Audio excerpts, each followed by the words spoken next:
அனைவருக்கும் வணக்கம். Good morning. பேராசிரியர் தெரேதா அவர்கள் சற்றேறக்குறைய 2 வருடங்கள் கழித்து நம்முடன் இந்த அறையில் இணைந்திருக்கிறார். முதற்கண் அவரை நமது துறையின் சார்பிலும் பல்கலைக்கழகம் சார்பிலும் வருக வருக என வரவேற்று மகிழ்கிறேன். Professor Terada joins us in this hall after a gap of 2 years. He has been a regular visitor to our department. He has been a great fan of our activities, particularly MUTTRAM.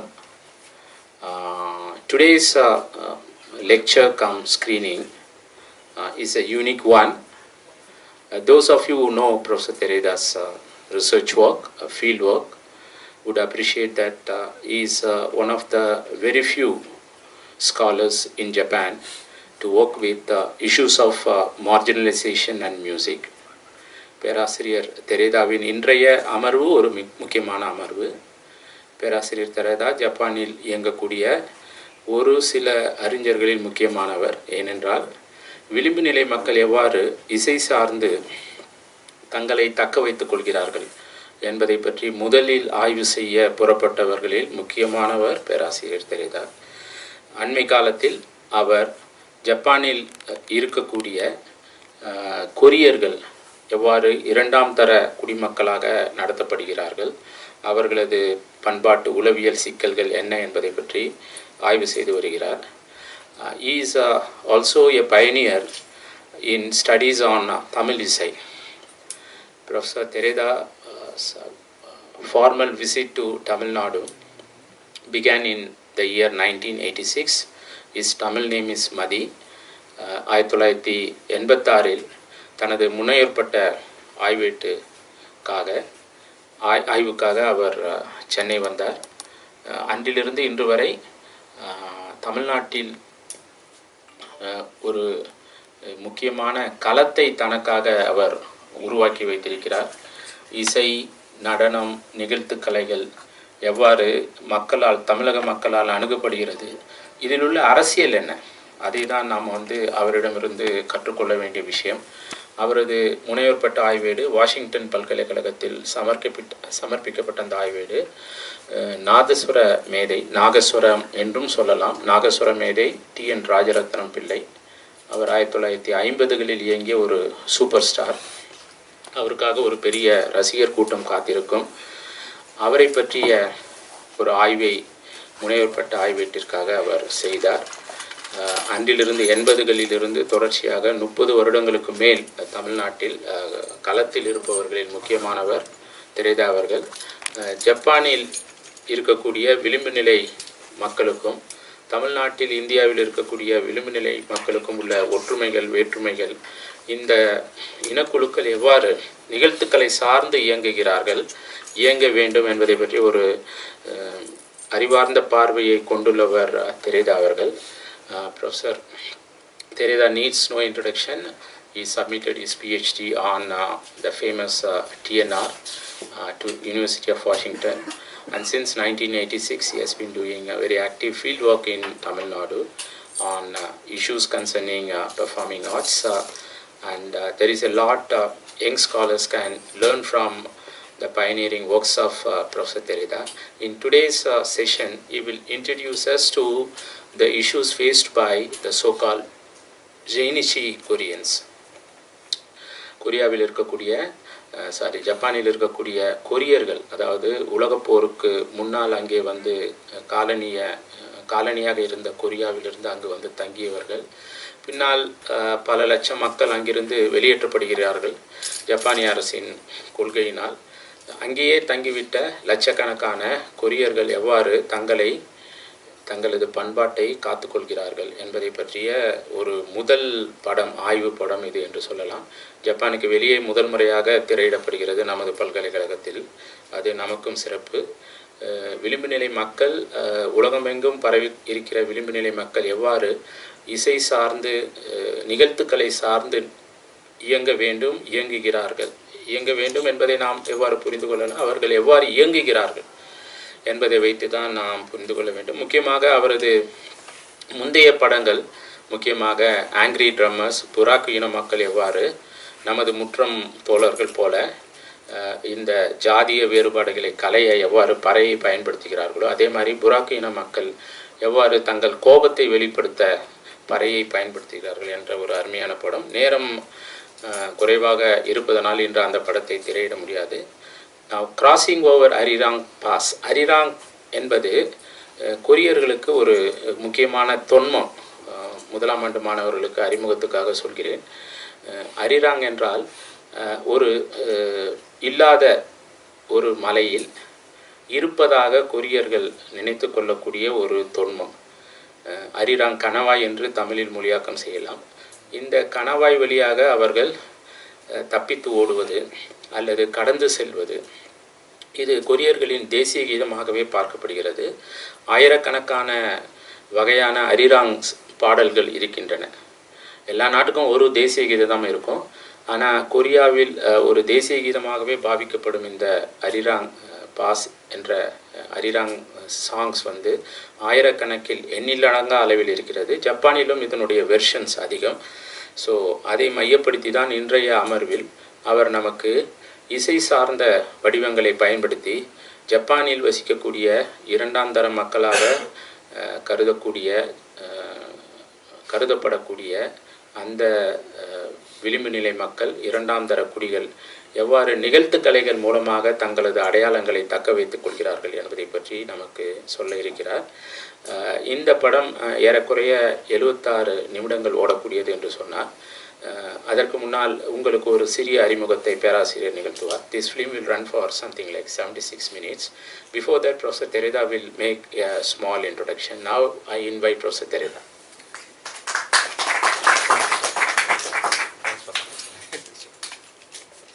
Welcome, vanakkam. Thank you very much for coming. I'd first like to thank University of Madras and particularly Professor Ravindran Gopalan for inviting me to share some of my work with you this morning. Actually, thank you very much for a very detailed introduction. You know everything about me now, by now. I have been here for several times, and then maybe some of you have seen my other films. This is actually probably the last of the 3 films that I've been making about minority groups in Japan. And then as Professor Ravi also already mentioned, today I'm focusing on the Zainichi Korean community in Japan. Normally, I actually don't speak too much about the film before screening it because I don't want to frame how you actually view the film. But this film actually was produced primarily for Japanese audience with some understanding of the situation in Japan. In other words, the placement of Koreans in Japan. So I'll take the first probably 5-10 minutes just to give you the basic facts, and then some of them actually are described in the film itself. But that actually goes very quickly. So I just want to give you some facts so that you can appreciate the film a little better. As Professor Ravindran mentioned, that this is the third film that I have produced on Japanese minorities and Okinawans. I started with the Okinawa minorities and then moved to Burak community, just to give you some visuals.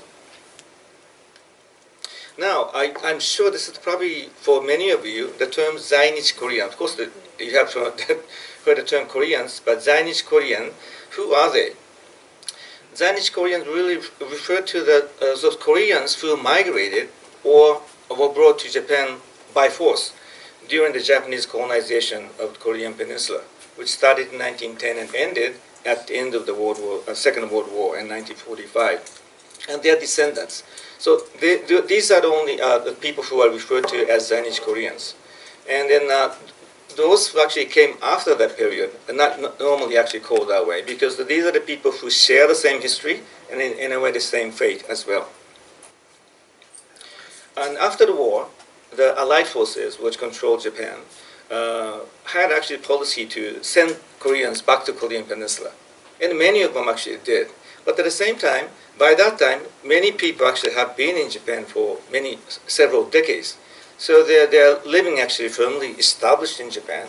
So their kids are born in Japan and they're not necessarily knowing Korean language that well.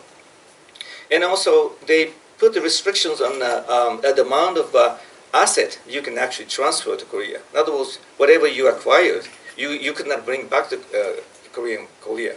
So the many decided to stay. So out of the 2,600,000 or so decided to stay in Japan. And these are the base. And then the descendants are called Zainichi Koreans. So now, as of 2016, this is a rough estimate, but 450,000 people of Korean descent are living in Japan. Actually, there are more. This is actually people who still maintain Korean nationalities. In other words, some have naturalized, became Japanese citizens. So including that, roughly about 600,000. Now, I have been interested in the way that performing arts can be a positive force. In other words, a venue to express themselves in the way that they cannot do it in mainstream society. And obviously, the music activities among minority groups are conditioned by the nature of the relationship between their community and the host society. And that's generally true. But in the case of Koreans, it's a little more complicated, because whatever is called home country is divided heavily politically. Korea was divided into two nations, as you probably know. In 1948, Republic of Korea, commonly known as South Korea, was established. And then a little bit later, in the same year, Democratic People's Republic of Korea, DPRK, commonly known as North Korea, was established. And then this clear political division in Korean Peninsula, that this division of Korean Peninsula is reflected in Korean communities in Japan as well. Each camp has established political organizations, and then roughly 60% of the people in Japan, I'm talking about Zainichi Koreans, are affiliated with South Korea, and remaining 40% is with North Korean organization. I have to say that these are political organizations, and there are a great number of Koreans who do not want to involve in politics or political organizations at all. But then again, many support actually was financially and moral support was coming from North Korea first, and then also from South Korea. And then many organizations, organize many events. So even if you don't agree with, ideologically agree with either of the camps, you have some ties with organizations. Sometimes you participate in organizations, right, regardless of what your convictions are. So they have a very strong force. The one interesting twist is that, as I mentioned, 60% South Korean and 40% North Korean, but that doesn't actually tell you the origin, in other words, where people actually originally come from.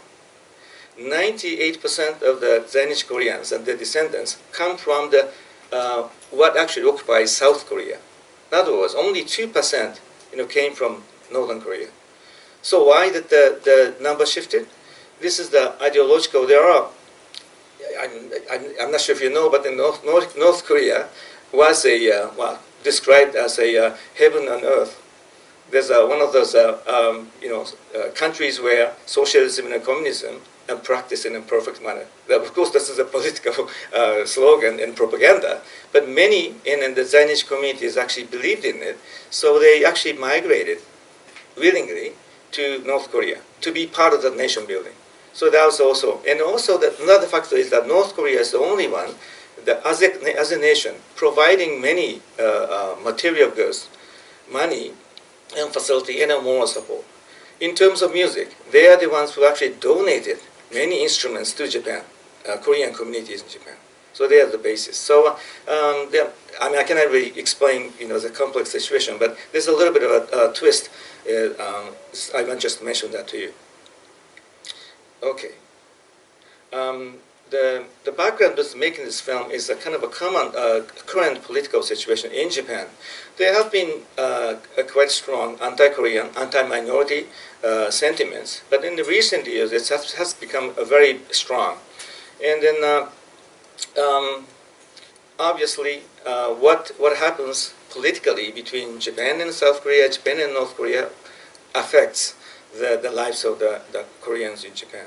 So when the relationship between North Korea and Japan soured, it translates into an actual action, very discriminatory action. For example, of course, that whole issue of kidnapping Japanese citizens into North Korea, and that kind of thing was talked about. For example, one example is that the students of Korean schools, Korean language schools, would be harassed, would be targets for, I mean, some people just go there and slash their ethnic dress, and so on. And also, especially with the dissemination of online media, there have been very blatant anti-Korean and anti-Burak slogans and write-ups. It's incredibly racist and violent also. One of the examples is also the street demonstrations. There have been some anti-minority political groups have been formed, and they actually go out in the street with a van, with the loudspeakers, and blasting the anti-minority messages. And only 2 years ago, the Japanese Diet passed a law controlling this kind of hate speech type activities. So now, last 2 years, it has become a little bit better. But until then, the situation was such. You see that the photograph right there? This is one of the members of the political group holding this placard. It says, basically, Koreans, good or bad, kill them both. That's what it says. So even this is actually an extreme example, but still, this is a kind of an environment in which Koreans, either older ones and also young ones, live in Japan. Now, I'd like to talk about this project, Zainichi Korean Music Project, because I have been interested in the music activities among Japanese minorities. But I really wanted to do something about Koreans as well.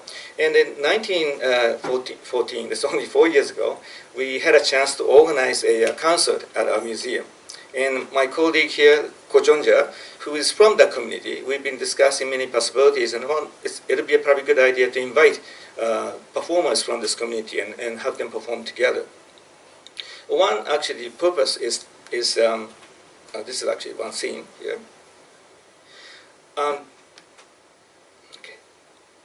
We had two objectives of this organizing concert. First is just to demonstrate diversity. There have been some kind of set ideas of what Korean music are. Percussion ensemble, samunori is very popular, and that's that. And maybe some instruments like a kayagun, the zither, has become kind of a symbol of the community. But of course, the kinds of the music that practice within the community is so much more diverse. So we want to actually introduce that diversity.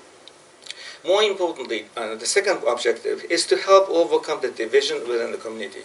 As I mentioned, the community itself, Korean community itself, divided politically. Because of that, as a consequence, the performers affiliating with one camp usually cannot perform with with the other organization. So our idea is just to invite musicians from both groups and then have them perform together. So that's most of those community-based musicians, the venues for their performance are organized by those political organizations oftentimes. That's why they can really perform together.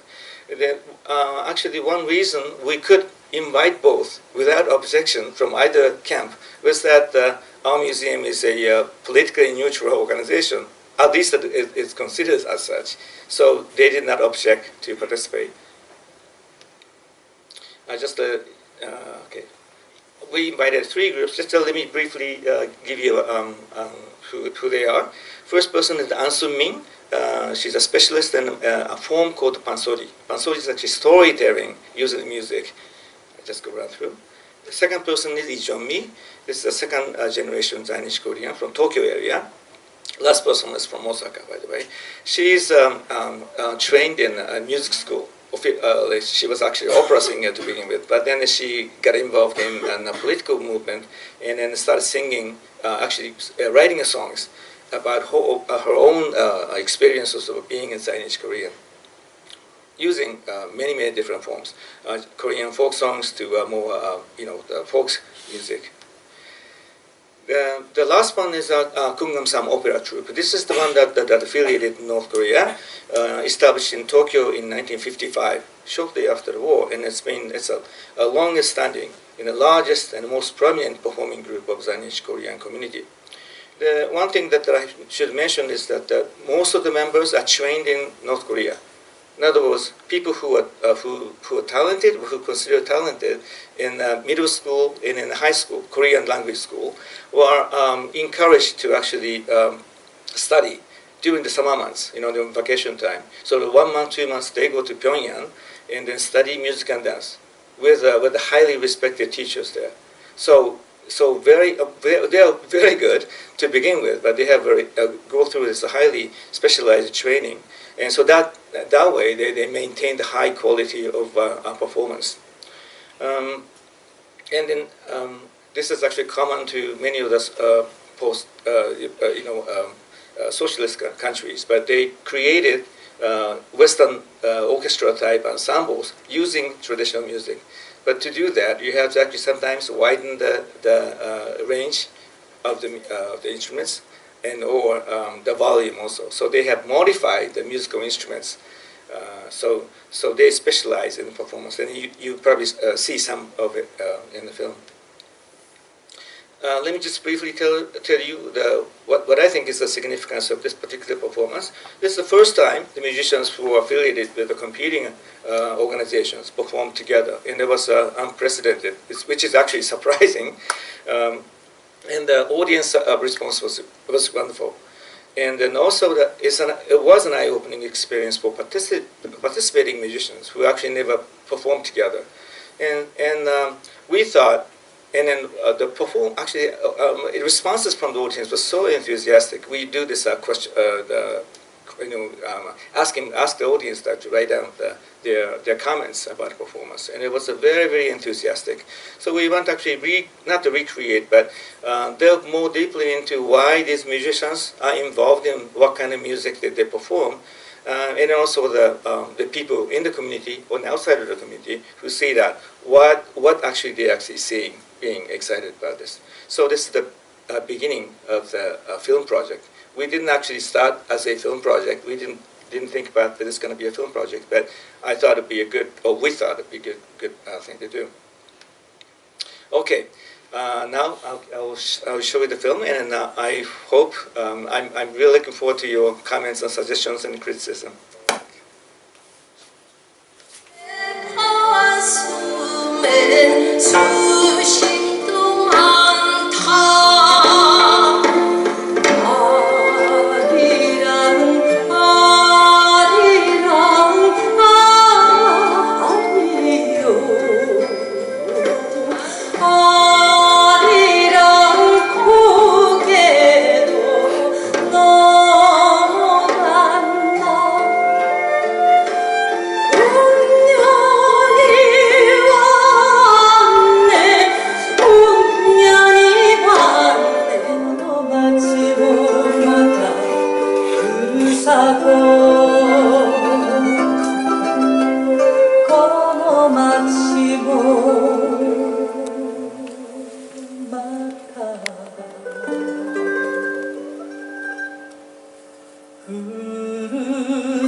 So let us congratulate Professor Terada for this wonderful initiative.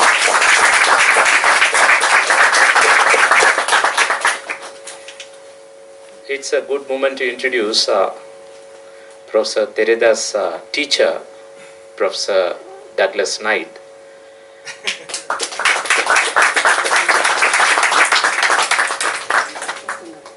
And also Douglas Knight's partners, Susan.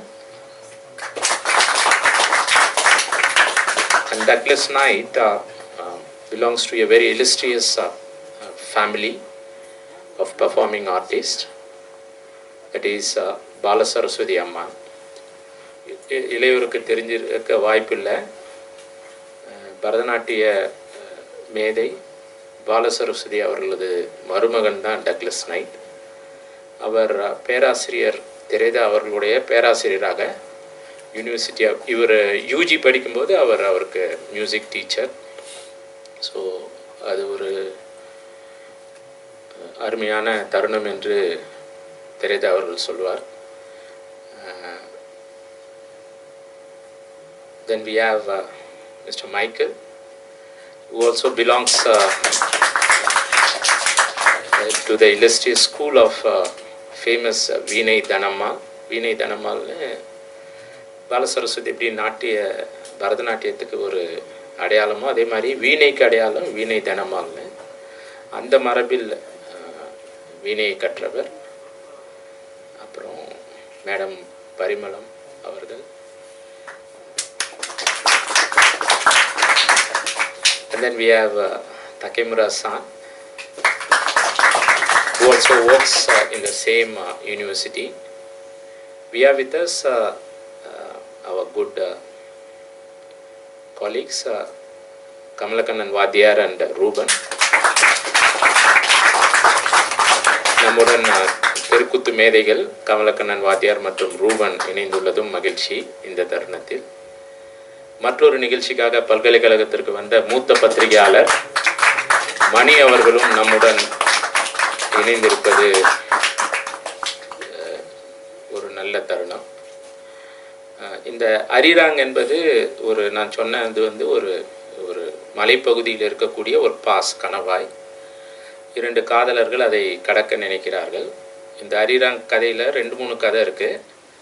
அந்த 2 காதலர்களும் அந்த கணவாயை கடந்து அடுத்த பக்கத்துக்கு போயிடுறாங்கன்னு ஒரு கதை இருக்குது. அப்போவும் பாடக்கூடிய பாடல். இன்னொரு கதையில் அவர்களால் அதை கடக்க முடியாது, ஒருவரால் மட்டும் கடக்க முடியும். ஸோ இந்த அரிராங் கதை என்பது கொரியாவில் இப்பொழுது 2ஆம் தர குடிமக்களாக வசிக்கக்கூடிய இந்த அடையாளமற்ற விளிம்பு நிலை மக்களின் ஒரு கணவாய் மாதிரி. அவங்களால அந்த அடையாள சிக்கலை கடக்க முடியுதா இல்லையா, அதுக்காக தான் ஒரு சில இடங்களில் படத்தில் வந்து இந்த நாட்டார் கலைகள் ஏன் முக்கியம், உணவு மாதிரி, உடை மாதிரி, காற்று மாதிரி வந்து இசையும் வந்து வாழ்வதற்கு முக்கியம் என்று ஒரு நபர் சொல்வார். Music is also essential as food, water, shelter, etc. So that's a very powerful statement of this film. For others, music comes in a different flavor. For the suppressed minority in any country, உலகத்தில் எல்லா நாடுகளிலும் சிறுபான்மையினர் எவ்வாறு விளிம்பு நிலைக்கு தள்ளப்படுகிறார்கள், அவர்கள் எவ்வாறு நிகழ்த்துக்கலைகள் சார்ந்து தங்களை அடையாளப்படுத்திக் கொள்கிறார்கள் என்பதை சுட்டி காட்டும் வகையில் கொரியாவில் பிறக்காத ஜப்பானில் பிறந்த கொரியர்கள் எவ்வாறு விளிம்பு நிலைக்கு தள்ளப்பட்டு இந்த எய்ட் ஸ்பீச் கேம்பெயின்ஸ்லாம் இருக்குல்ல, அதை பற்றிலாம் பேராசிரியர் சுட்டி காட்டினார். ஸோ ஒவ்வொரு நாளும் அவங்களுக்கு வந்து நான் கொரியனா, ஜப்பானியரா, இல்லை கொரியனான்றா வட கொரியனா, தென் கொரியனா, இந்த சிக்கல்லையே அவங்க லைஃப் போயிடும். அப்போ இவங்களுக்கு ஒரே ஃபைட்டிங் இன்ஸ்ட்ருமெண்ட்டாக இருக்கக்கூடியது, ஒரு கருவியாக, ஆயுதமாக இருக்கக்கூடியது அவர்களது நிகழ்த்துக்கலை தான். அதனால்தான் இந்த நிகழ்த்து கலைஞர்கள் வந்து ரொம்ப பவர்ஃபுல்லாக நமக்கு தெரிகிறாங்க. ஓகே, முக்கியமாக பெண்கள். இந்த படத்தில் நீங்கள் பார்த்த எல்லா பெண்களுமே வந்து அவர்கள் கொரியர்களா, ஜப்பானியர்களா, வடகொரியர்களா, தென்கொரியர்களா என்ற அடையாள சிக்கலை வைத்து இசை மூலமாகவும் நிகழ்த்துக்கலை மூலமாகவும் பயணிக்கும் பொழுது அவர்களது உலகம் ஒரு மாற்றுப்பாதையில் அவர்களால் வடிவமைக்கப்படுகிறது. எது உலகம் என்பது அவர்களுக்கு ஒரு புரியாத புதிராக இருக்கும் வேளையில் இந்த இசை வடிவங்கள் தான், இந்த நிகழ்த்துக்கலைகள் தான் அவர்களுக்கு ஒரு ஆன்மா, இதயம், மனம் எல்லாமே இல்லையா. ஸோ அதனால்தான் முற்றம் கடந்த 10 வருடங்களாக நிகழ்த்துக்கலைகள் சார்ந்து நமது அடித்தட்டு மாணவர்களின் அடையாள தேடலுக்கு ஒரு வடிகாலாக இருந்து வருகிறது. Okay, so I congratulate Professor Terada for his continuing efforts. இதில் நம்ம ஒரு வரலாறையும் தெரிஞ்சுக்கிறோம். இந்தியாவில் எவ்வாறு நாம் சிறுபான்மை மக்களை அழித்தொழிக்க நினைக்கிறோம். ஓகே, ஃபாசிச போக்கினால் ஒவ்வொரு காலகட்டத்திலும் நம்ம எல்லாருமே ஒரு அதிகார வெறி பிடித்த நிலையில தான் இயங்கி கொண்டிருக்கிறோம். ஸோ அதில் நம்ம நம்மை தரையில் நிறுத்தி கொண்டு பார்க்கும் பொழுது நாம் தினமும் சிறுபான்மையினரை எவ்வாறு காயப்படுத்துகிறோம், அடித்தட்டு மக்களை எவ்வாறு காயப்படுத்துகிறோம் என்ற சிந்தனையை தூண்டக்கூடிய அளவில் பேராசிரியர் தெரேதா அவர்களது ஆய்வு தொடர்ந்து நடைபெற்று வருவது மகிழ்ச்சிக்குரியது. இந்தியாவில் தோல் சார்ந்து இயங்கிய சமூகத்தினராகிய அடித்தட்டு மக்களை நாம் எவ்வாறு 1000-2000 வருஷமாக பாவித்திருக்கிறோம். அதே மாதிரி தான் ஜப்பானிலும் புராக்கு என்ற இன மக்கள் தோல் சார்ந்து இயங்கக்கூடிய மக்கள் சமூகத்தின் விளிம்பு நிலைக்கு தள்ளப்பட்டார்கள். அவர்கள் இருக்கக்கூடிய பகுதியில் யாரும் போய் பொண்ணு எடுக்க மாட்டாங்க, பையன் எடுக்க மாட்டாங்க. அவர்கள் இருக்கக்கூடிய பகுதியிலிருந்து யாராவது பெரிய கம்பெனிகள் கூட அண்மை காலம் வரைக்கும் கடந்த 10 வருடங்களுக்கு முன்னா கூட அந்த கம்பெனிகள் ஒரு லிஸ்ட் வச்சுருப்பாங்க ஹையரிங் ஸ்டேஜில். அந்த இடங்கள்லேருந்து யாராவது அப்ளை பண்ணால் சாதுரியமாக அவர்களை விலக்கி விடுவார்கள். அதே மாதிரி பையனோ பொண்ணோ திருமணம் பண்ணிக்கிறாங்கன்னா ஒரு டிடெக்டிவ் வச்சு அது மாதிரி இடங்கள்லேருந்து எடுப்பதை தவிர்ப்பார்கள். ஸோ அப்படிப்பட்ட இன மக்கள் அதிகமாக இருக்கக்கூடிய ஜப்பானிய நகரம் ஒசாக்கா என்று அழைக்கப்படும். அந்த ஒசாக்கா நகரத்தில் இருக்கக்கூடிய புராக்கு இன மக்களுடன் தொடர்ந்து இவர் களப்பணியாற்றி வருகிறார். நானும் அங்கே போகும்போது அவங்கள பார்த்தேன், அரேஞ்ச் பண்ணார் நேர்காணல். அதாவது நம்ம முற்றத்தில் என்ன பண்ணுறோமோ அதுதான் அங்கே பண்ணுறாங்க. ஸோ முற்றம் என்பது உலக அளவில் இருக்கக்கூடிய விளிம்பு நிலை மக்கள் எவ்வாறு பறை சார்ந்த கருவியை எவ்வாறு பயன்படுத்துகிறார்கள், எந்த கோபத்துடன் நமது மாணவர்கள் அதை அதே அளவில் தான் அந்த புராக்கு இன மக்களும் பயன்படுத்துவது நமக்கு மகிழ்ச்சி அளிக்கக்கூடிய ஒரு விஷயம். அதை பற்றி அவர் எடுத்த ஒரு முக்கியமான ஆவணப்படம் ஆங்கிரி ட்ரம்மர்ஸ். மற்றொரு நாள் நேரம் இருக்கும்போது அதை போட்டு காட்டலாம். இப்பொழுது உங்களது விரிவான கருத்துக்களை சொல்வதற்கு முன்னால் I now invite Professor Terada to share some more thoughts on his film. This film took nearly 3 years to complete, was started in 2015, and it has also lessons for us in India about how to make a documentary. So we are flooded with documentaries in India, but many do not know how to make documentaries, honestly put. Even the so-called leading documentary filmmakers have messed with the medium. But if you look at documentaries from his institute, particularly Professor Terada's documentary, எந்த மிகைப்படுத்தலும் இருக்காது, ஆவணப்படம் அவ்வளோதான். அதில் தெரேதாவினுடைய கருத்துக்களே இருக்காது, அந்த இன்ஸ்டியூட்டினுடைய கருத்துக்களே இருக்காது. Okay, but நம்ம ஆவணப்படத்தில் பார்த்திங்கன்னா எல்லாம் பரப்புரைகள் மாதிரியே இருக்கும். அந்த தலைப்பில் இருந்தே எல்லாமே அப்படி இருக்கும். ஸோ ஆவணப்படங்களை எவ்வாறு எடுப்பது என்பதை பற்றியும் நாம் இது மாதிரி படங்களை பார்க்கும் பொழுது தெரிந்து கொள்ளலாம். Now I invite Professor Terada.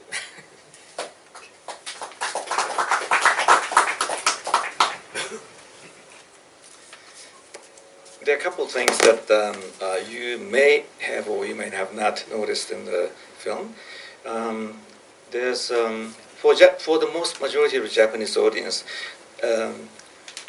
there was a sequence, there was one particular song that Lee Jong-mi was singing about the particular the railway, Keisei line, the train coming into this neighborhood.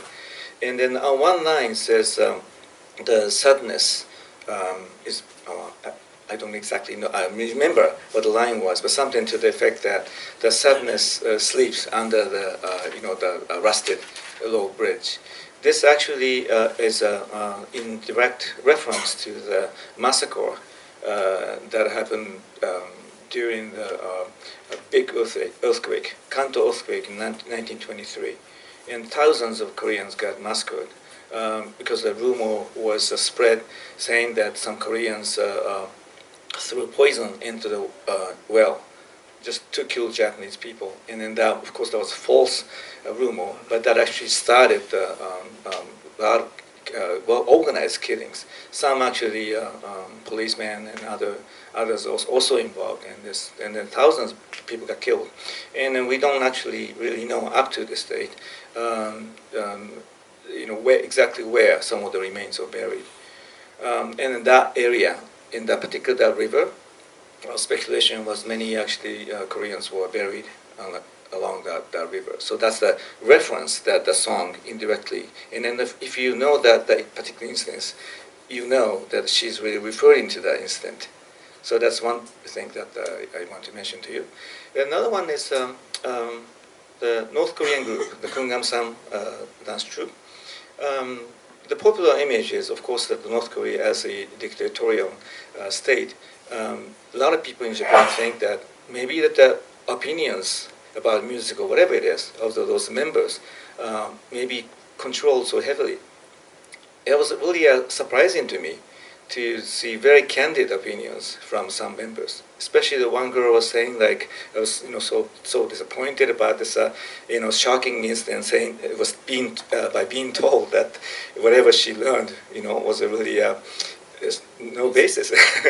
So it was a really shocking revelation to her. But this kind of opinion could express that fact, that particular fact is really revealing to us, or to many of the viewers in Japan, I think.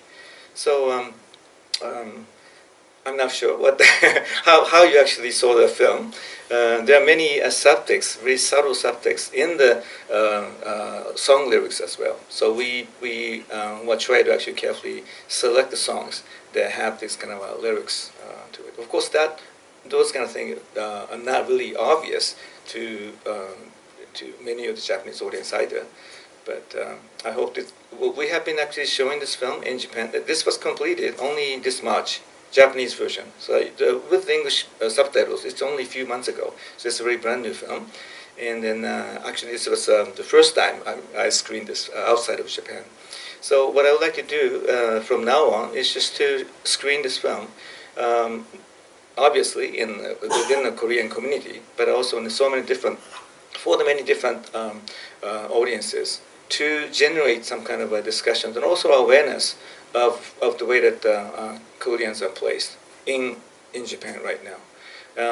As one of the singers, Ijomi, was saying, that the situation, well, a lot of people thought maybe some time ago the situation was slowly getting better for the minority, but not exactly, especially for the Koreans, especially with this current, rising kind of anti-Korean sentiment in Japan. So within this climate, I'm not sure how this can be useful, but our plan is just to screen it to diverse audiences, and then to do that, utilizing public places to do it. What's one solution?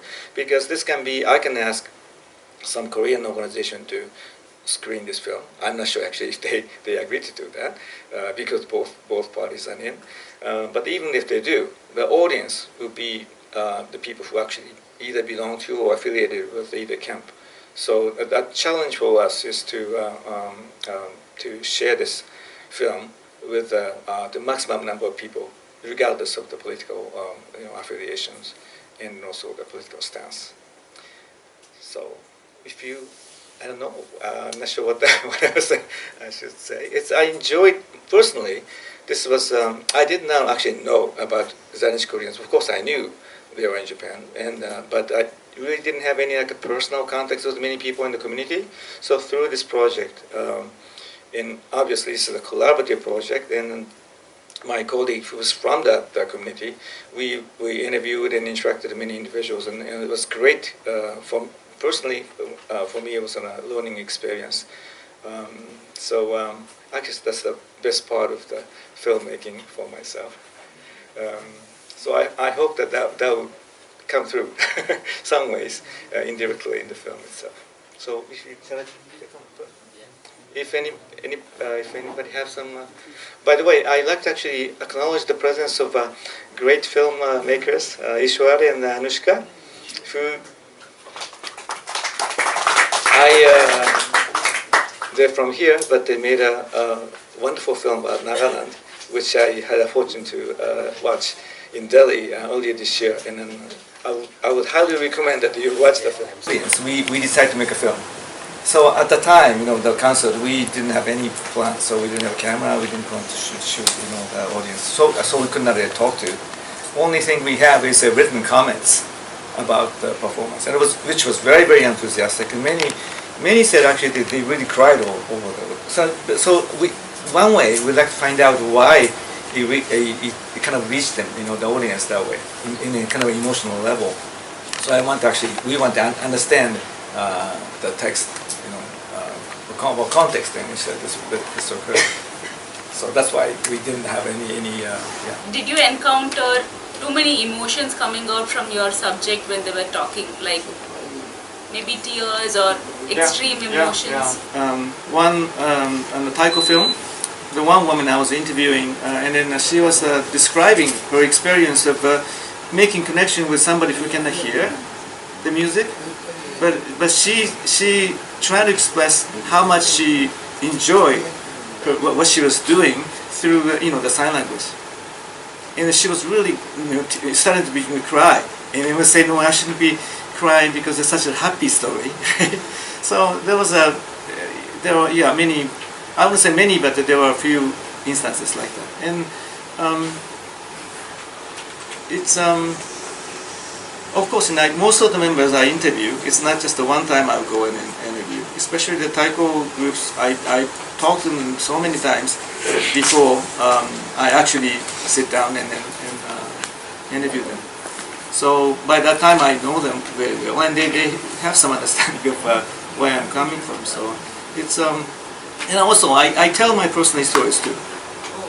It doesn't really appear in the film, but I value the kind of a two-way communication. I don't just want to just get the information from the person I'm speaking to.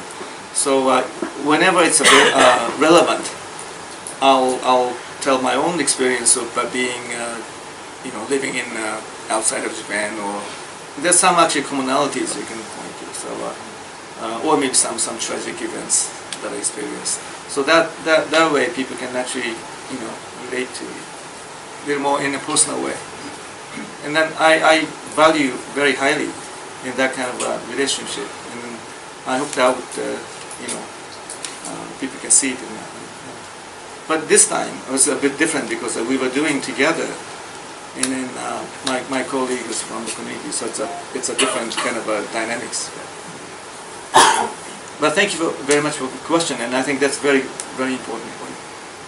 Stood out was that when you're actually hearing all the different people talk, at some point you actually you lose track of who's from which part of, and I think that's the key, because I think somewhere we have very set opinions of how people are supposed to talk depending on where they come from or what their political views are supposed to be, or like you said, how they're supposed to react to these experiences when they go to Korea and learn there.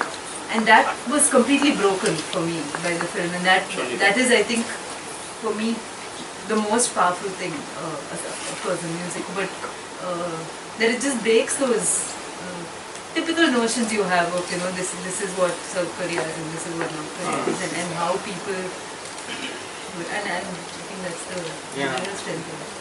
Okay. Yeah, well, thank you. And then, in a way, intentionally, I'll leave some of the questions in the film so that we can have this kind of a session to talk about it. And that was our original intention as well. So it's sometimes it can be frustrating because we're talking about so many different. 3 different groups is a lot. My previous 2 films, I was focusing on one particular group, so it was much simpler as a structure. But this one I have to deal with 3 different groups with very, very different backgrounds, and one group has many members. So it was I knew it would be a little bit of confusing. Who's who? And No, but I don't mean it in the sense that it's confusing. I think it was not at all confusing. Oh, okay, I think okay. I mean it more in the sense of it was nice to lose sense of slotting people. I think that very soon I stopped doing that, and I think it's actually a strength for me. It's not confusing at all. Oh, I see. Okay. So Okay. I love it. Yeah, thank you. I'm sorry, I misunderstood your comment first. But So almost all this movie on shooting these things were there in 2014, and ended with the 16, I think so. So could you please tell me that how many hours together you shoot it and make it like this film? Because you see, you have to follow all those things and put together in sequence. It's very important that, and I don't know how you did that one. So we have quite a bit of material. And that was actually the biggest challenge, to make it into, 75 minutes is long enough. But our first version was like 2.5 hours. Of course, that's too long. So the biggest challenge was just to, cut into a shorter film, and it still makes sense. So I don't remember exactly how many hours that we have, but not only the interview tapes, but also the performance footage. There are several venues that we did not use, did not go into the film at all. I'm sure that's very common for many. Once we come across this, the crossing over the Arirrang Pass, the Arirrang itself, where the youth will always knows about the Kinkiduk, the film name Arirrang, focused on that particular name. Yes. Yeah. So I'm very much eager to see that whether it is something related to that Kinkiduk, because he were also using that some parts of the Korean culture and something like that, the music. Yeah. Native Soul for name of the restaurant. Such an iconic kind of name. But for diasporic communities, I think it has a more kind of distinct meaning for them. In other words, being outside of Korea, and then the kind of hardship they go through. I think that's and then they connect that with this notion of Arirrang. That's we not only ourselves, but people have interviewed people in the community about Arirrang songs. Emotionally moving, and I love the fact that it was very refreshing to see a lot of talk on politics and like experts on music, and all of them are women, and it's extremely refreshing to see that point of view like throughout the film, that you're having a lot of conversations between like sections coming out from different women in that same concert space. Right. And I'm very curious as to how you decided, because you have this interview format, so a lot of these interviews usually have a lot of information, but it's also very, because of like cutting between the interviews and the music and back and forth, which is already quite difficult because you're only playing with stock footage from a concert and you can't really do more than what is already available. Right. Like when you started actually scripting the film, what did can you just describe the process of that, of saying this information is important, but at the same time these kind of emotions that are stirred by the melody of this song or something, how do you work on something like that? From each person. So we did a long extended interview, and then I think the interview takes up something like 35 hours, maybe 40 hours. That much of an interview, and myself and my colleague, will listen to everything, take notes. Maybe this, and so you selected some of the things that we thought that would be important and relevant, and then trying to kind of juggle, so that the sectional headings also came from that, because then you almost like you have this whole, we didn't work this way, but you have a, item A to item 30. Now we thought that this is important and we'd like to include in the film. Sort of how we actually organize, and then okay, maybe this is close, and so this long process of just juggling things, and then this is the final product. So we didn't have the section heading. We didn't go in to find out, okay, this is the section that we want to focus on, and then ask questions, according to the list. Well, we didn't do that at all. More like freestyle interviewing. I usually start with the more personal things, how they grow up, and then or something that's completely different. Whatever the passions are, either food or architecture or whatever it is. And we just talk and try to establish a relationship. And then whatever but of course, these are musicians, so their music is very important for them, so they love to talk about it. So the issue, of course, that we kind of thought that all those three women may focus on the same issues, and also you start seeing similarities as well. So similarities and differences, so it's how we can present. And we don't want to actually have a unified voice at all, because I'm really true believer of multivocal filming, so that if there are some, one person is saying and then the other person is saying, and has some conflict, that's wonderful. And that should be that way, because we don't want to have a express unified. And if that's the case, might as well we talk about it, summarize. The English translations are really lovely. They maintain, they give you a flavor of the language, at the same time they have a lot of poetry, and they're very evocative. So it was really nice to, it gives you a sense of the space by just reading the way the language itself is structured in subtitles. Yeah, very nice. We particular dialects that some members are speaking. So there are a few things that we have to correct. Now be happy with the translation. We're making actually film with the Korean subtitles now. It's almost done. So as soon as it's done, we plan to show it in Korea, because the Zainichi Koreans are not very well known in Korea at all. So and then that's also the part of the frustration for the Zainichi Koreans. So we've been kind of talking to people in the industry and other areas, public facilities, to come up with some kind of this kind of event in Korea. So this will happen this year. Objectification and supposed documentation of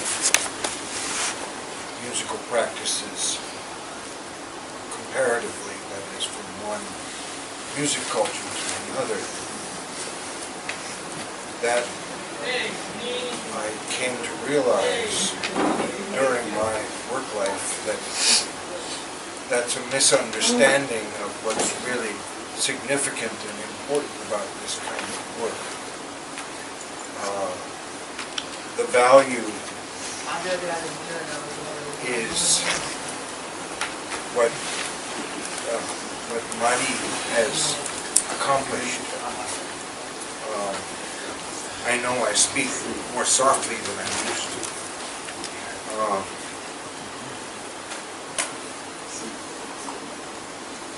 But I too was very moved by this and how Mani has come to discover this perspective. One of the things that struck me about film is you didn't impose yourself upon what you were documenting. That's very difficult to do, to keep yourself out of the picture. I can't compliment you enough for succeeding in that. I can't compliment you enough for this work and other things you've accomplished, creating a living museum. Everything else is largely a waste of resources and money if it isn't a living resource. And after spending a career largely in India, I don't know if you've discovered, I'm sure you're aware more than I am, but there's tremendous work to be done in India of undiscovered communities who don't have a voice yet. And that's something that is very significant for you to do. And the other thing that strikes me is to give voice to communities that live in diaspora. I was thinking, as I often do, about Indo-Americans who are very ignorant of the realities of the culture that they've emerged from. They've reinvented it, they continue to reinvent it, they invent identities that are untrue, they teach those invented identities to their children. And the truth is very, very important to communicate, to give access to both intraculturally, whether it's in Japan or, in your case, in India,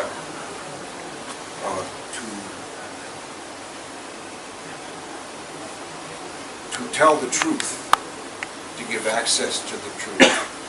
And I'm repeating myself, but I'm trying to make it clear to myself. And the other is to create a resource that, without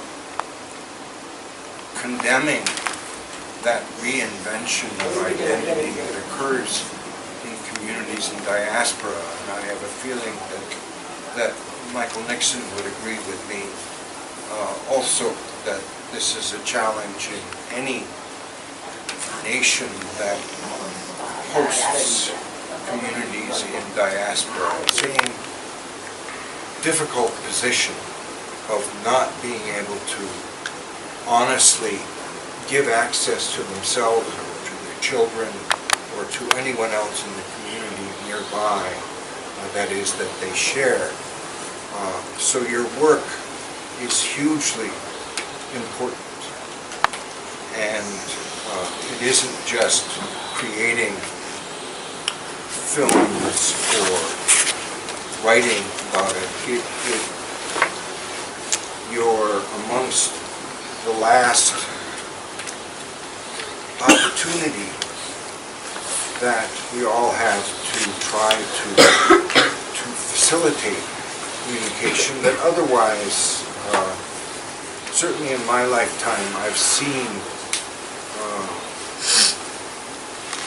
the perspectives of people who are continuously absorbed and assimilated into, to tell you the truth, I mean, the United States is, or North America, or whatever it is a wonderful example of how culture is destroyed.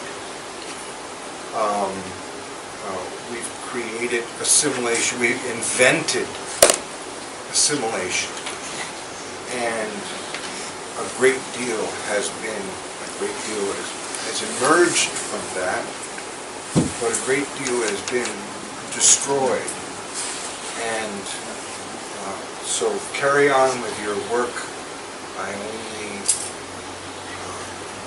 wish this all the best on you, because it's much more important, I think, than you realize maybe now. I know this is true of Professor Terada, that he didn't, I would guess, know how important his work would become as time has gone on. And I must say, being identified as Mari's teacher is a great honor, but it's, frankly, if there was any spark in our early relationship, that's one thing, but what you've accomplished and what you've become is way beyond anything that I ever imagined. I'm sure this is true for all of you. Take the spark that's there, but become something great. I think I've said enough. Thank you. Thank you.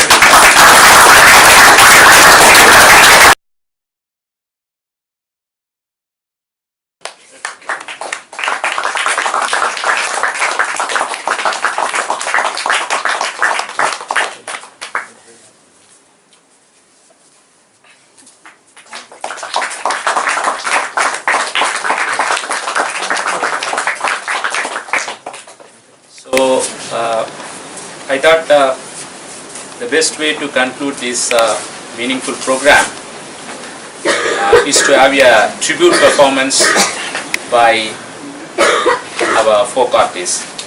I think this will bridge the divide between Japan, Korea, India, Tamil Nadu, and we human beings in a big way. After all, music can play a better bridging role than human beings. Vinod. ஆரம்பிச்சிட்டானுங்க வருஷம் ஆரம்பிச்சோடனே நம்ம வந்துடணும் ஆமா என்னாச்சு முடியல. By the way, he is our MUTTRAM member, Vinod. Happy birthday, sir. Happy birthday, sir. Happy birthday. பாப்பா என்ன புதுசு வேலைக்கு செஞ்சிருக்கா என்ன? சரி எல்லாருக்கும் வணக்கம். இந்த புது வருடத்துல ஒரு நடந்துருப்பாங்க. என்ன சரிதா இப்போ புதுசாக வேணும். இன்னைக்கு பேராசிரியர் ஒரு கருத்தாரங்க. சூப்பர் சூப்பர் நல்லா நடக்குது. அப்புறம் என்ன மிச்ச பேர்லாம் காணோம், எங்கே போயிருக்காங்க எல்லாரும்? இன்டர்ன்ஷிப். நீங்களும் போக வேண்டியது இருக்கிறோம். எப்படி நல்லா இருக்கியா? இப்போ இல்லை, நீ மட்டும் தான் 24 மணி நேரமா இருக்க. அது கூட ஒன்று சேர்த்துட்ட போல. சிறப்பாக நடத்திட்டீங்க. இன்னொருத்தரங்க பீமனா வருவா போலியா? நடிச்சது ஒண்ணு 4 வாட்டி போட்டோ போட்டுக்கணும்னாரு. அதை விட சரி ஒரு கேரக்டரா வந்திருப்பான். நான் தான் மீசை முடிக்கினேன், நான் தான் வேடமிட்டேன். எங்க மாவன் ஒண்ணுதான் கேக்குறேன். சிறப்பா முற்றம் திருவிழா எப்ப நடந்தது? முற்றம் திருவிழா 21 எல்லாம் மறந்துடுச்சு. வெளியே போன மறந்துடுச்சு எல்லாம். முற்றம் திருவிழா 21ஆம் தேதி சிறப்பா அழகா தெருக்கூத்து மொழியில எல்லா விஷயத்தையுமே கொண்டு வந்தீங்க. அதாவது நாங்கள் இருக்கும் போது நடக்க ஆசைப்பட்ட இரவு முழா கூத்து இந்த வாட்டி நடந்துருச்சு. இதை ஏற்படுத்தி தந்த துறை தலைவருக்கும், இதை என்னதான் ஏற்படுத்தி சொன்னாலும் அதை எங்களுக்கு நிகழ்ச்சி தந்த எங்கள் தெருக்கூத்து கலைஞர் எங்கள் அண்ணன் தான் சொல்லுவேன். எங்கள் அண்ணன் அதாவது திருவள்ளூர் மாவட்ட கூத்து சங்க தலைவர் ரூபன் அண்ணாவுக்கும், கௌரவ தலைவர் கமலன் தாத்தாவுக்கும் ரொம்ப ரொம்ப ரொம்ப நன்றி. அதை தாண்டி அவருக்குள்ள நாங்கள் ரொம்ப தொடர்ந்து நட்பில் ஈடுபட்டு இருக்கோம். அதே மாதிரி நீங்களும் அவங்களோட கூத்துக்கு நீங்கள் போயிட்டு நேரடியாக போய் பார்க்கணும் அப்படின்றது தான். ஒரு கூத்துக்கு போய் 2 கூத்து போயிட்டு வந்துட்டு கூத்து பார்த்துட்டேன் அப்படின்றத தாண்டி அவங்க கூத்துகள் என்னென்ன போயிட்டு வெறும் கூத்தை மட்டும் பார்க்காம அங்கே மக்கள்கிட்ட என்னென்ன நடக்குது அப்படின்ற விஷயத்தையும் நம்ம தொடர்ந்து ஃபாலோ பண்ணோம் அப்படின்றது தான். என்னம்மா ஆச்சு? ஆடிக்கிட்டே இருக்கு. என்னாச்சு? ஃபீலிங்கா இருக்கேன். இன்டென்சிவ் டான்ஸ் அனுப்புறீங்க நீங்க போனீங்களா? பாவா நாங்க தான் கஷ்டப்படலான்னு போனேன். சொன்ன மணியா தனியா உட்காந்து கஷ்டப்படுறீங்க பாரு. அவரு பாருங்க ரொம்ப கஷ்டப்படுறாரு.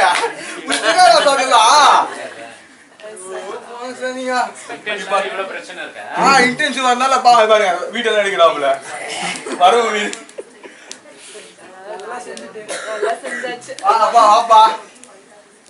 டிபார்ட்மெண்ட் புதுசா வந்து எப்படி நல்லா இருக்கா? டிபார்ட்மெண்ட் எல்லாம் சொக்கா போட்டு வர வேண்டியது. கரெக்டா கான்ஃபரன்ஸ் எல்லாம் நடக்குதான். அடுத்து என்னப்பா என்ன பேச்சு? நம்ம அந்த கேரக்டர் பண்ணுமே முற்றம்ல, அது நல்லா இருந்துச்சுல. அதானே பாவன் டிபார்ட்மெண்ட் நாத்திகம் வந்து உட்காந்துக்கிட்டு இருக்கான். எங்கன்னா அப்படி உட்காந்துக்கிட்டு அப்படியே கம்யூனிகேஷன் சிறப்பு எல்லாம் நல்லா சூப்பரா இருக்கு. நன்றி. ஈவன் மேனேஜர் வாமா உண்மைங்களா இருக்கியா? ஒரு லைவ் நான் வெளியே இருந்தேனா எல்லா லைவும் பார்த்துட்டேன். இந்த பொண்ணு தான் போட்டுது எல்லாத்தையும். ரொம்ப நன்றிமா. அது பண்ற சொல்லுமா எங்களுக்கா? சரி அக்கா அக்கா நல்லா இருக்கீங்க அக்கா. கான்ஃபரன்ஸ் மட்டும் வந்து அட்டன் பண்ணிட்டு போயிருக்கா. சிறப்புக்கா. மேடம் அவரோட பிறப்பு நாள் பேசவே மாட்டீங்க. பேச கூட முடிவு பண்ணிட்டீங்க. வெளியே வந்த பார்த்தேன். முடிச்சிடலாம் மேடம். அப்புறமா அப்புறம் வேற யாருமா இருக்கீங்க? இருங்க சார். இன்னும் குயிலி அப்பா அதாவது அவர் சொன்னாரு குயிலி தான் ஆசைப்பட்டாரு. ஆனா நாடக பேரே மாத்தியாச்சு. உன்ன தேர்தலுக்கே தெரியாம இருக்காரு. என்னன்னா கேட்டு தானே. அதாவது கூத்து முறையில பல கூத்துகள் இருந்தாலும் சமூக ரீதியா மக்கள்கிட்ட கொண்டு சேர்க்கிற நல்லத்தாங்கால் கூத்துல ஒப்பாரி என்ற ஒரு நிகழ்வை மட்டும் இப்ப நடத்த போறாங்க. ஐயா வந்துருங்க. சுருக்கமா தாத்தா சுருக்கமா ½ மொத்தம் சென்னை பல்கலைக்கழகம் மாணவர்கள் தலைவர்கள் வரலாற்றுத்துறை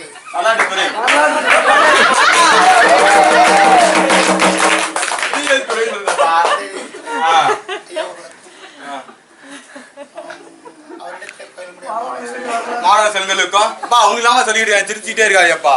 என்னையா நம்முடைய ஜப்பான் நாட்டிலிருந்து பேராசிரியர் அவர்களுக்கும் அவர்களுக்கும் இறுதியான எங்களுடைய திருவள்ளூர் மாவட்ட சங்கத்தின் சார்பாக கிராமிய தெருக்கூத்து சங்கத்தின் சார்பாக new year happy new year கொண்டு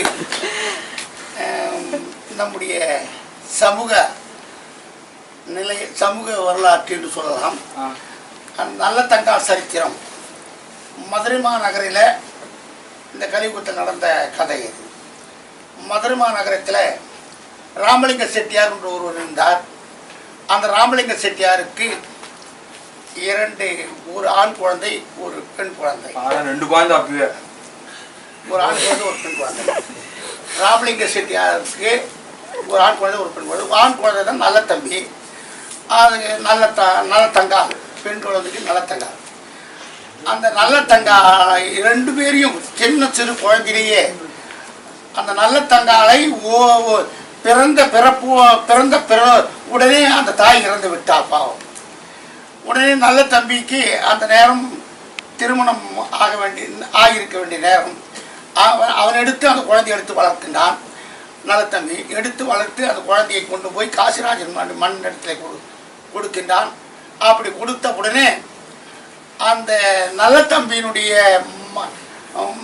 மனைவி இருக்கின்றாள் அல்லவா, அவள் பொல்லாதவளாக ஒரு நல்ல குணம் இல்லாத ஆளாக இருந்து அந்த பெண் குழந்தையை இம்சித்து கொண்டிருக்கின்றான்.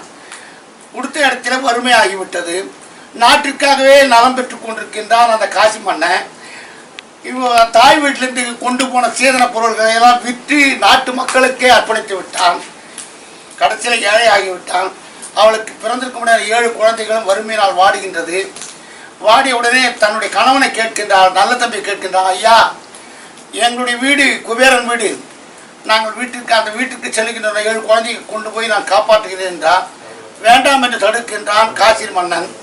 ஆனால் அடம்பிடித்து செல்லுகின்றார். சென்ற இடத்திலே தன்னுடைய தாய் வீட்டில் தன்னுடைய அந்நியாருடைய கொடுமை தாங்காமல் முடிக்கு அங்கே ஒப்பாரிடுகின்றார், அழுகின்றால், வேதனைப்படுகின்றார். அந்த 7 குழந்தைகளும் அம்மா அம்மா என்று கத்துகின்றது. அந்த இடத்துல அந்த ஒப்பாரிடும்படியான காட்சியை எங்களுடைய சங்கத்தினுடைய தலைவராக விளங்கக்கூடிய தம்பி உழவன் அவர்கள் சிறப்பான முறையில் ஒப்பாரிட்டு காண்பிப்பார். ஐயா அவர்கள் என்னிடத்தில் பேட்டி காணும் போதே ஒப்பாரிகள்லாம் உண்டா அப்படின்னு கேட்டார். அதனால ஒப்பாரி மீது அவர் விருப்பம் இருப்பதனால குயிலை விடுத்து ஒப்பாரியை நடத்தலாம் என்று. குழந்தைகளா அது பாருங்களா என் செல்வங்களா, உங்களுக்கு பழுத்த கனி அடுத்து தாரின் பாருங்களா குழந்தைகளா. இது சிங்கம் உறங்க வரும், சிறுத்த புலி வாழ வரும். இது காடு உறங்க வரும், கரடு புலி வேழ வரும். வாருங்களா என் மைந்த வரிசையுடன் எப்பி ரகே. அம்மா குழந்தைகளா, மாமா வீடு எங்கம்மா இருக்கு? அம்மா அப்பா நான் பெற்ற மகளின் தாய் விட்டு கேட்கிறேன் அப்பா. அமரம் போக வழி நாமா ரந்தே. இந்த பொற்கொடி யார் என்ன செய்வே மைந்தர்களா, இந்த இருள் சூழ்ந்த காட்டில் எனக்கு போக வழி தெரியல மக்களா. நான் இந்த வழி போறேன், அந்த வழி போயிருக்க, எந்த வழி தெரியலடா. நம்ம அலையிட்ட என் செல்லமே அமரம் மாத வீடு போக தொட்டு தாரிக்கிட்ட நாள் வரைக்கும் நான் மாத வீடு போகவில்லையடா. மாலையிட்ட நாள் வரைக்கும் மாத வீடு போகவில்லடா. நான் தாலி தரித்த தாய் வீடு போகவில்லடா. எனக்கு போக வழி தெரியும் பெற்ற செல்வாங்க. இந்த காற்றில் மிருகமலையரை பார்த்து கையெடுத்து கும்பிட்டு வழிவிட்டு செல்கிறது. ஆனால் ஒரு கருணாக மட்டும் இனி படமெடுத்து தீண்ட வருகிறது. தீண்ட வந்த நாகெடுத்து என் குறையை சொல்லி எழுதி, ஆனால் அந்த நாகினை தீண்டாமல் வேறு பாதையில் போய்விட்டது அப்பா மகன். இந்த காட்டில் வேட்டையாடக்கூடிய வேடுவரும் வரும். என் கற்பனை என் மானத்தை வாங்க ஓடி வந்தான். என் பத்திரி தரமட்டவன் பட்டமா இருந்து விட்டான் செல்வி. அப்பா மாறுகிற குழந்தைகளா, யாரோ ஒரு விட காரணத்திருக்கிறார், அவரிடத்தில் சென்று அழைக்கணும். ஐயா ஐயா அம்மா ஐயா, நான் யாருக்கு தெரிகிறது ஐயா? காட்டில் வேட்டையாடி வந்தீர்கள் ஐயா. ஆமாம்மா. ஐயா, என் பேரோ நல்ல தங்கால், என் தாய் பேரோ இந்த ராணி, என் தந்தை பேர் ராமலிங்க செட்டியார், என் தமிழ் பேரோ நல்ல தமிழ் சொல்வார்கள் ஐயா. தங்க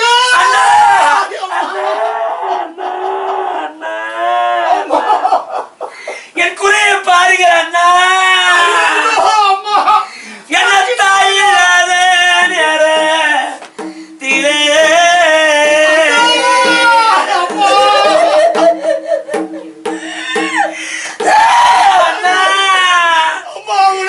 எனத்தாட்டி வளர்த்த அண்ணா, என்னம்மா இல்ல நேரத்திலே எனக்கு 7 மணி சிறுத்தி எடுத்து கொடுத்த அண்ணா, அம்மார் மேல வளர்த்த அண்ணா, எனக்கு பொண்ணால நீ கோட்டை கட்டி என போய் வாரு சொன்னா, எனக்கு சீரு கொடுத்தான்னா, எனக்கு அள்ளி கொடுத்தான்னா, எனக்கு வாரி இட்டான்னா, எனக்கு வரிசை இட்டான்னா, எனக்கு தலைவாரி பூ முடித்தான்னா, எனக்கு பொண்ணால கோட்டை கட்டினா, எனக்கு மாலை